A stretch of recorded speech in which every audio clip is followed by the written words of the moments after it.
Hello, everybody. It is that house guy Nathan Graham with eXp Realty. All right. Welcome to March 4th. We're in March already, which is absolutely crazy. This is your Monday market update. If you're watching this on YouTube, please like and subscribe to the video. That goes a long way to help me out, and it's free. So I really appreciate that. Anyways, we're going to dive right into it. So last video, last Monday, I basically talked about how it was a boring market and not a lot of things were happening. And boy, the real estate gods love to prove you wrong from time to time. Because we definitely saw an uptick this week. So we're going to start off with the news, and then we're going to get into what's going on in the market. So here, Bank of Canada, they're highly expected that they're going to hold rates in March in a few days, and that's what we've been expecting the whole time. If you go through this, basically a few analysts say the market's cooled off a bit more than expected. We're going to be looking at the jobs market, blah, blah, blah, blah, blah. So I'll link this article into it. You can read it for yourself. It's kind of nothing new than what we've been talking about. So yeah, that just is what it is. What I do want to kind of point out with it though, is when we talk about things like job markets cooling off a bit more, that usually might be a sign that we start to see interest rates come down sooner. Okay. So that's all. Basically, long story short, they've been talking about June. That's when they're talking about the first cuts coming through. It's widely anticipated June. I'm still kind of thinking April. I'll be honest with you. I think there's a chance we see it in April. All right. So before I dive into everything else, I really want to start having a conversation. So I hosted an open house this weekend, and a lot of the rhetoric that's kind of coming out from the average person I'm talking to are things like, oh, the market's still going to go down. We're still going to see, we're not really going to see big jumps. And I want to tell you, I really hope that's true, because I think we need a very stable market. I'm stats. I like stats. I observe stats, and the stats are not telling us that. So I just want to be very clear. Our stats are telling us that our market is heating up. And here is the perfect example.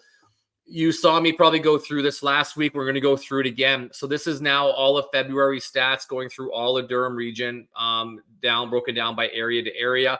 Our average price, if I go look at January, so I'm just shifted back to January, we see 666 in Brock, 834, 789, 954. And then I'm going to go to all of February, and I see almost all those up. Like that 666 in Brock is now 761. We have Oshawa has went up in average sale price, and we talked about that last week. Some feedback I got back from someone, so please give me feedback on these videos, is we don't always talk about things that can adjust the stats. So obviously it's overall sales will adjust the stats. Also a higher selling price point. So I'll give you an example. If 1 week only townhouses sold, that's obviously going to have a lower average sale. And the next week, all detached homes sell, that's going to have a higher average price. These definitely go in the stats. Excuse me. They definitely go into the stats. Yet I don't really want to focus too terribly much on that, because I think we can get caught up in a trap and be like, oh, well, the stats are kind of deceiving. This is just raw data. When we have in Oshawa 212 sold and 273 active, and the month before we had 217 active and 167 sold, well, those ratios are now looking a lot stronger in February than they were in Oshawa, regardless of what price point that is going in. So yes, there are some things that can skew market data, yet you are going to see it more in Scugog and more in Brock, because when you only have 14 sales in February and you had 12 the month before, that can really skew the data. When you have 82, 167, 71, one $2 million property or one $400,000 property is going to skew the average that much. So I hope that made sense. Just buckle in. Like the stats since about November have been showing just a progression. Now, let me show you what actually does really begin to worry me, though. So we have looked at this stat before, or this page before. It's a little wordy. I get it. This is in the last week. I only went back the last 7 days because we've been seeing this in the last 7 days.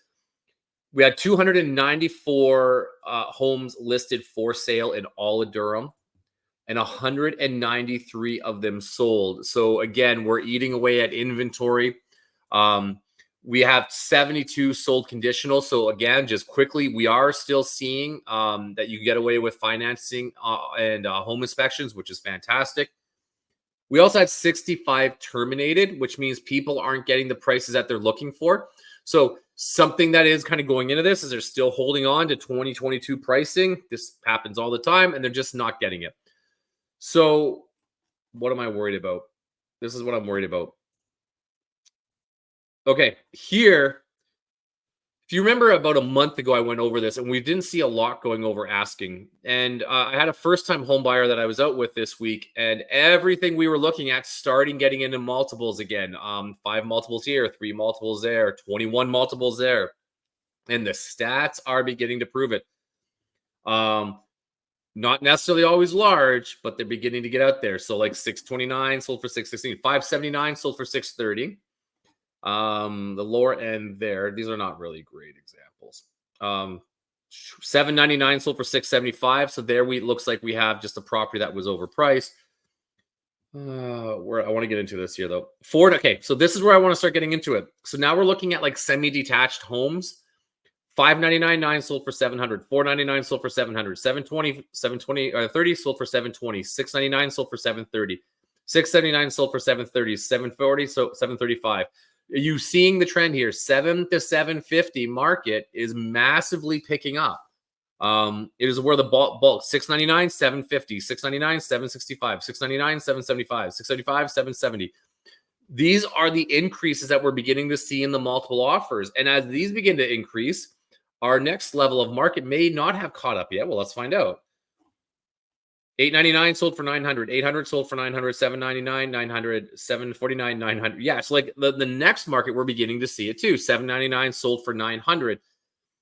We are beginning to see the market catch up. 699 sold for 915. These are all beginning to happen again. This is setting a new benchmark for real estate. So long story short, we can talk all we want that prices are coming down, but we are seeing buyers get out there, and we are seeing buyers 799, 950, 849, 950. As a quick side note, by the way, this should also give you some listing strategy, by the way. Whether you list at 699.9 or 899.9, this is a positive side, but 899 is getting like 950, but 799 is getting 950, but like 699 is getting 915. So going too low is still a little bit detrimental, but we're getting to see that market begin to pick up. And then we hit the $1 million point. This is typically where we begin to see it start to slow down. And I'm going to just stress start to slow down between the million and 1.1. As that lower market picks up, though, this market is going to start picking up. So what does this mean on a buy side? Well, on a buy side, my advice hasn't changed. Get out there, get buying, get pre-approved. I was looking at, I don't know, bond rates might bite me in the butt for talking about it right now because I haven't checked them before I started this video. Bond rates. I cleared my cookies, so this doesn't automatically come up for me anymore. It's not really going to bite me in the butt. Let's see here. Share this tab. Bond rates are normalizing out. We haven't really seen, we've seen a few little spikes here and there going over the last 5 days. But the last 5 days, we are trending lower for overall bond rates. And this trend is going to keep going, especially as market data begins to come in. This means that your 5-year fixed in rates, just pulling those up right now. Okay, here's a perfect example. They went down this morning. Remember, we were looking at this last week, and that was 4.84 for the last 2 weeks. So 5-year fixed looks like some places have begun to drop. The banks have begun to drop. They were 5.19. They're now down to 5.14. So get pre-approved, get out, start buying. We're seeing rates come up. This is going to heat up our market. So we're going to have this weird balance of, yes, you'll have slightly higher rates, but the homes haven't went up 100 grand yet. So get out there, start looking. The last point I'm going to say, too, in reference to buyers is, why can't I stop sharing the screen? Sorry, my mouse goes a little weird. Anyways, the last reference I want to say in reference to buyers is right now, Durham region is really beginning to heat up. Oshawa is really hot. Clarington's getting hotter. But places like Caesarea, man, I saw this fantastic house in Caesarea that you have a good chance, a good opportunity to buy. It's a fantastic opportunity. I have a place listed in Little Britain that those markets are a little bit slower. So it's a good time if you're trying to get out to the country, sell now, buy out in the country, because this market hasn't yet heated up yet. So we're looking at probably a 1 to 2 week, maybe a month before we start to see that translate over. If it does. But like, long story short, city's hot, country properties are not. So keep that part in mind. Anyways, Yeah, so that's my reference to buyers. My part to sellers is, man, again, get in the wave. If you're looking at upsizing, this is the trend time to upsize. Don't wait until that $1 million home is selling for 1.2 just because you're selling for 8 where you used to sell for 7. You're now selling for more. Get on the market in the next week or two and then maximize what you're buying up to. And it'll be exactly like this week when it happens, by the way, where we talked last Monday and I was like, we're looking at a boring market. And now all of a sudden it's so not boring. So this happens on a week-to-week basis. And the last part I'm going to say to that is always remember, real estate is always looking back for predictions, not looking forward. Okay, everybody have a great week. Let me know if you have any questions. Talk to your realtor, get pre-approved. There's your stats. There's where our market is heading. Have a good one.